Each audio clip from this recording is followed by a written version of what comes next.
유다 왕의 그 세 번째 왕이죠. 유다 나라의 세 번째 왕 아사. 그런데 다윗과 같이 행하였다라고 이야기하고 있는 것을 우리가 볼 수가 있습니다. 9절에 이렇게 말하죠. 북이스라엘 그 여로보암 왕 20년에 아사가 유대 왕이 됐다고, 그리고 예루살렘에서 41년 동안 다스렸다고, 그죠? 그런데 앞에서 우리가 본 것처럼 조금 이상한 문장이 하나 있어요, 그죠? 그 어머니의 이름이 마가라 아비살롬의 딸이더라. 왜 이렇게 되어졌는지 우리가 잘 알 수는 없지만 이런 얘기들을 해요. 학자들은 모친이라는 말을 태후로서 섭정해서 거기 붙여진 지위와 기능이었을 것이다. 왜냐하면 우리가 앞에서 보았던 것처럼 13절에 마아가는 태후로서 아들인 아비암이 죽고 난 뒤에 어린 손자 아사를 대신해서 섭정왕이 되어졌기 때문이다. 그러니까 그때까지 어떤 면에서 이제 아사가 결혼하지 아니한 그런 상황에서 그 태후로서의 역할을 했기 때문에 이렇게 참 그의 어머니 이렇게 이름으로 등극이 된 것 아닌가라는 생각을 가지고 있다 그래요. 그러나 더 중요한 건, 그거보다 더 중요한 것이 뭔가 하면 11절에 있는 아사 왕이 다윗 왕과 같이 정직히 행하였다. 그 이유는 12절부터 15절에 나오는 그 종교개혁 때문일 거라고 생각들을 합니다. 개혁을 한다는 것 쉬운 얘기 아닙니다. 어떤 상황 속에서도 계획은요, 이 반대의 그 세력을 만나기 마련이거든요. 그럼에도 불구하고 진리에 굳게 선 사람만 해낼 수 있는 것. 우상 숭배하는 이들 속에서 정말 하나님 중심의 사람으로 바뀌는 건 이건 엄청난 개혁이죠. 그죠? 여호와 신앙의 전심전력하는 표현과 증거로 볼 수가 있어야 되는 거죠. 왜냐하면 열왕기서가 지금 표현하고 있는 내용들이 뭔지 가만히 살펴보셔요. 여호와께서 흥하는 나라는 어떤 때 흥하게 했으며 또 망하게 하는 나라는 어떻게 망하게 됐는가, 어떤 왕 때에 망하게 됐는가, 이게 바로 신명기적인 역사관이거든요.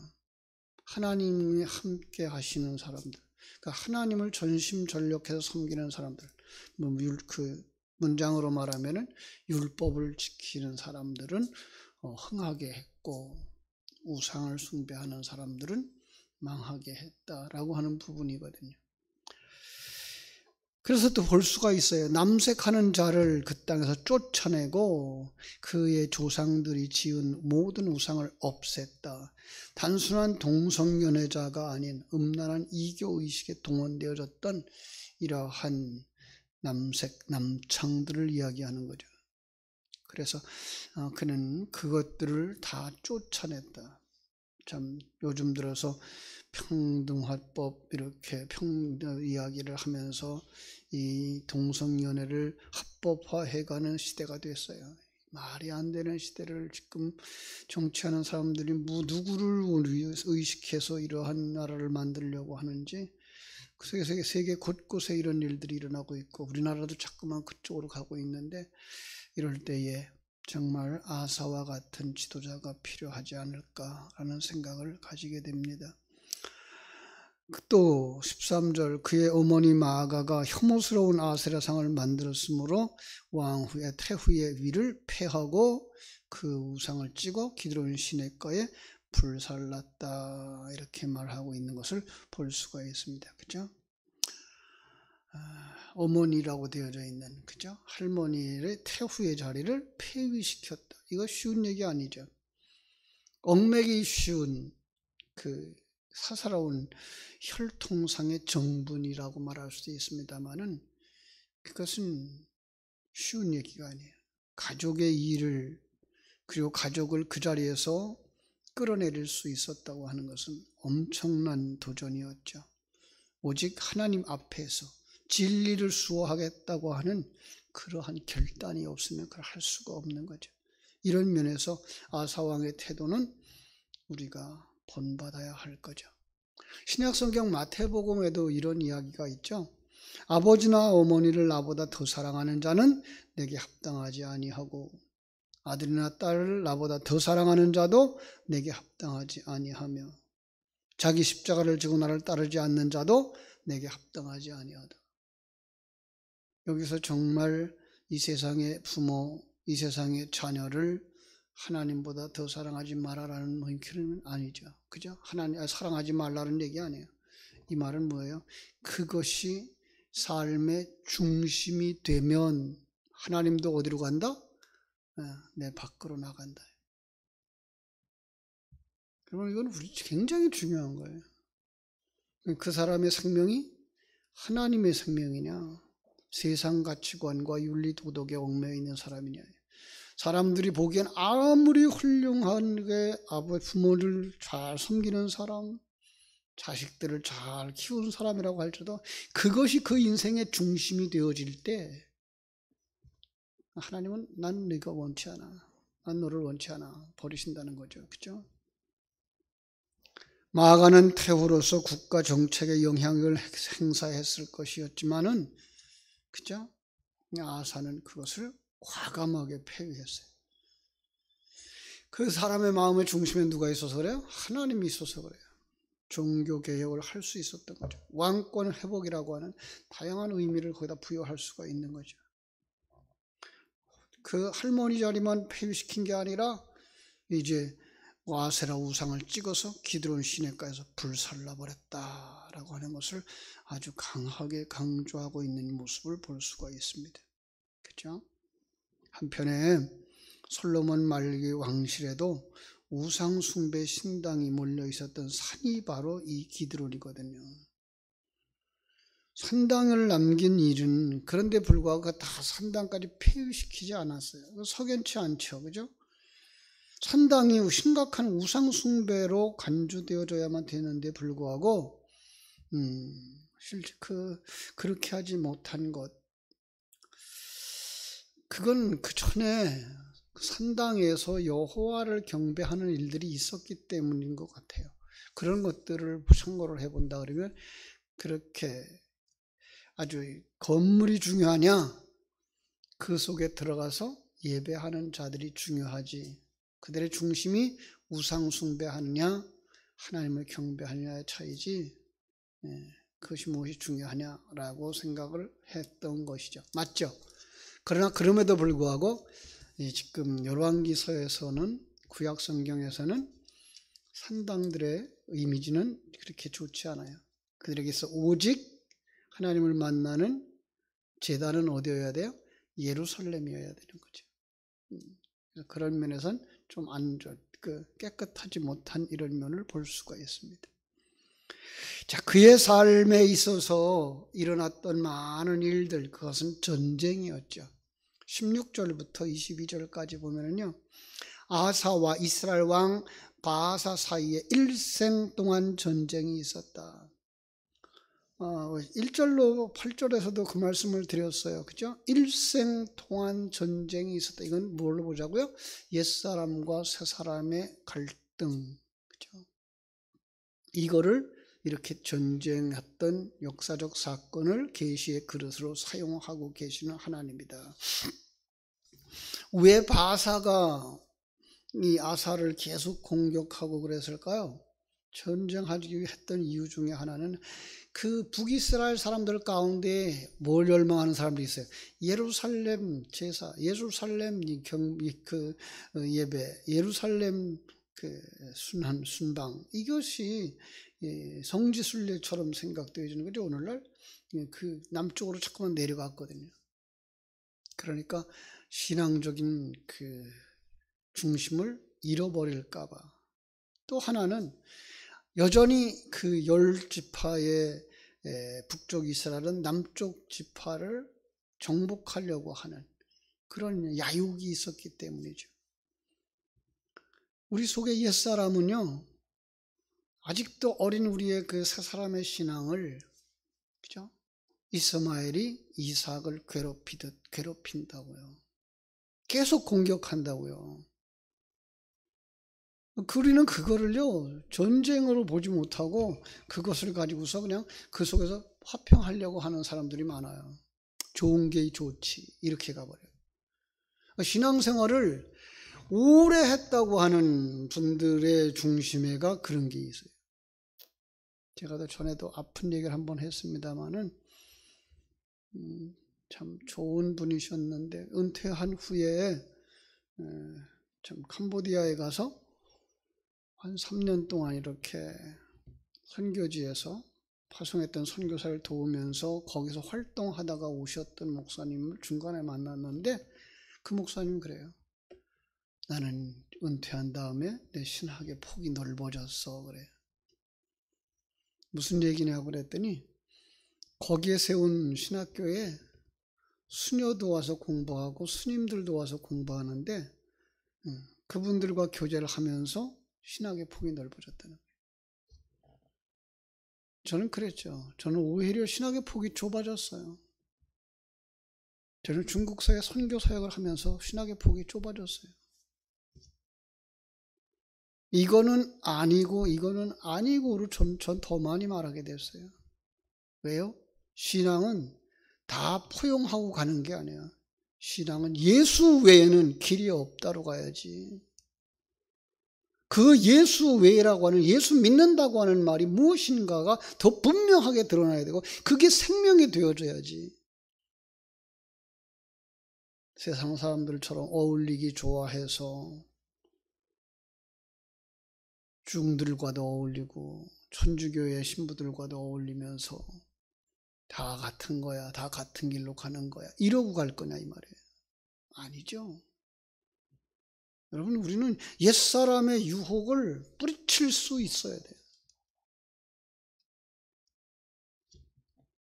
자기의 평안과 안위를 위해서 예수를 희생하고 교회를 희생하고 그러면 안 되는 거죠. 바로 그런 면에서 이제 전쟁을 했는데, 그때 손길을 뻗쳐요. 아사는 급하니까 19절 아람 왕에게 손을 내밀죠. 그죠? 당신과 나 사이에 약조가 있었고 내 아버지와 당신 아버지 사이에도 있었다. 그러니 이제 돕게 하라, 나를 도와라. 물론 이 작전은 주요했어요. 아사는 이로 말미암아서 이제 북쪽 이스라엘을 물리쳤죠. 그럼에도 불구하고 하나님을 의지하지 않았다라고 하는 하나님의 맹렬한 비난을 받을 수밖에 없는 자리에 서게 됐던 것을 볼 수가 있습니다. 역대하 16장의 7절에 보면 이런 말씀이 있어요. 그때 선견자 하나니가 유다 왕 아사에게 나와서 이르되, 왕이 아람 왕을 의지하고 왕의 하나님 여호와를 의지하지 아니하였으므로 아람 왕의 군대가 왕의 손에서 벗어났나이다. 참 안타까운 일이죠, 그죠? 자, 그래서 결국은 뭐가 와요? 인생은 풀과 같고, 그죠? 그의 영광은 들의 꽃과 같다. 아사도 죽어요. 여기서 이렇게 긴 얘기, 한 사람의 그 40년 사역, 왕권을 가지고 통치했던 그 이야기를 하지 않고, 또 짧은 역사 속에서 그의 죽음을 이야기한다고요. 우리 뭘 얘기하고 있는 거예요? 너도 죽어. 그런데 우리는 어떻게 죽을 것이냐, 우리 한 번쯤 잘 생각해 봐야 되는 거죠, 그죠? 그의 늙음하기 병이 들었더라. 병든 거, 이거 나이 들면 병들어요. 병들 수 있어요. 이 세상의 기계들도 수명이 있잖아요. 수명이 있잖아요. 근데 사람들은 기계로 따지면요, 이건 하나님이 재생의 능력을 주셨으니까 이게 80년, 90년, 100년을 살지, 심장은요, 그 순간 동안 80년, 90년 동안요, 한 번도 쉬지 않고 움직였다고요. 그 혈관으로 피를 보내는데 그 혈관의 길이가 얼마나 긴지 모른다는 거죠. 그 혈관 구석구석까지 피를 보내는 그 일을 심장은 계속 했던 거죠. 이 세상 기계로 말하면요, 엔진 같은 거죠. 쉬지 않고 돌아가는 엔진 얼마나 갈 수 있겠어요? 병나는 거 당연하죠. 신장이라고 하는 콩팥도 한 번도 쉬지 않고 7, 80년을 그 속에 하나님의 은혜가 있었기 때문에 정말 하나님이 고쳐주시고 그 재생시켜주신 그 능력 때문에 우리가 살았지, 그게 없다 그러면요 10년, 20년을 살기 힘든 것이 바로 기계들의 모습이죠. 인간의 모습도 마찬가지죠. 그런데 사람들은 자기 잘나서 오래 사는 줄 알고 있고요. 그게 복이라고 생각하고 있다고요. 아니요. 우리는 알아요. 천국이 이 세상보다 더 좋다는 걸. 천국에 내 아버지가 계시다는 걸. 진짜 신랑은 천국에 있다는 걸. 그럼 가야죠. 그죠? 그걸 소망하면서 살아야죠. 우리의 믿음이. 그래서 거기에 가기 위해 준비하는 기간으로 하나님은 이 시간과 공간 세계를 주셨다. 이 시간과 공간 세계에서요, 돈이 아무리 많아도 그냥 살아있을 동안만 해요. 돈 많아서 뭐 할까요? 쓰면서 사세요. 쓸 줄 알아야죠. 쓸 수 있는 것이 있어야 돼요. 나눠주면서 살 수 있어야 되죠. 주의 일에 헌신하면서 살 수 있어야 되죠. 그죠? 우리의 죽음이 이렇게 준비되어지는 죽음이었으면 좋겠다. 아사는 참으로 이렇게 이야기하죠. 24절, 아사가 그의 조상들과 함께 자매 그의 조상들과 함께 그의 조상 다윗의 성읍에 장사되고 그의 아들 여호사밧이 대신하여 왕이 되어졌다. 그의 조상들과 함께라는 문구가 거듭 강조되고 있어요. 그것은 뭐예요? 신종 국가에서 인정받은 왕이었다라는 의미를 남겨주고 있는 거예요. 사랑하는 여러분, 여러분들의 후손들이, 여러분들의 자녀들이, 다음 세대가 여러분을 믿음의 사람으로 인정할 수 있고 기억할 수 있는 복된 성도들이 되어지기를 주님의 이름으로 축원합니다. 기도하겠습니다. 하나님 우리 아버지, 크신 은혜와 사랑을 감사하옵고 감사합니다. 참 아버지가 3년 동안밖에 왕의 노릇을 못했지만은 아들은 41년 동안 왕의 역할을 감당함으로써 어떤 면에서 남쪽 유다 나라에서 세 번째로 오래 왕 노릇한 왕으로 기억되어지는 선한 왕 아사의 모습, 그가 신앙적으로 그렇게 하나님 중심의 사람, 우상을 척결하고 하나님 중심의 사람으로 서서 나라를 하나님의 중심의 나라로 만들려고 애썼던 그 모습을 보면서 아버지 안에 우리는 우리의 신앙이 무엇을 위하여 기도하며 무엇을 위하여 싸우고 있는가를 볼 수 있는 눈들이 열려지게 하여 주시기를 원합니다. 아버지, 그리고 기억할 것, 한 번 죽는 것은 사람에게 정하신 것이니 그 죽음을 위하여 준비할 수 있는 성도들, 지혜로운 다섯 처녀처럼 등도 준비하고 기름도 준비함으로 말미암아 신랑 곁에 갈 수 있는 사람들이 다 되게 하여 주시옵소서. 그러기 위해서 항상 죽음을 준비할 줄 아는 사람들이 되게 하여 주시기를 원합니다. 그리고 천국을 열망하며 천국에 들어갈 그날을 사모하고 살아가는 저희들, 이 땅에서 물질을 많이 주셨더라도 감사하며 살고 높은 지위를 주셨더라도 감사하며 살고 그 모든 것들이 나를 하나님의 사람으로 만드는 하나의 과정에 있었다는 것이며 또 하나는 시험에 있었다는 과정인 것을 깨달아 알게 해주고 그 속에서 믿음을 지킬 수 있는 모습들, 그렇게 실천하며 살아갈 수 있는 성도들 되게 하여 주시옵소서. 오늘 하루에도 우리 앞에 어떤 일이 일어날지 우리는 알지 못합니다. 하나님께서 일마다 때마다 함께 하심을 믿는 믿음이 있게 해주시고 이사야와 같이 임재하신 하나님, 이스라엘 백성들과 같이 정말 회막으로 그 하나님의 임재가 충만한 회막을 가진 성도들 다 되어져 언제 어디서나 주님과 동행하며 하나님 앞과 사람들 앞에 부끄러움이 없는 삶을 살아낼 수 있는 복된 성도들 되도록 축복해 주옵소서. 예수님 이름으로 기도하옵나이다. 아멘.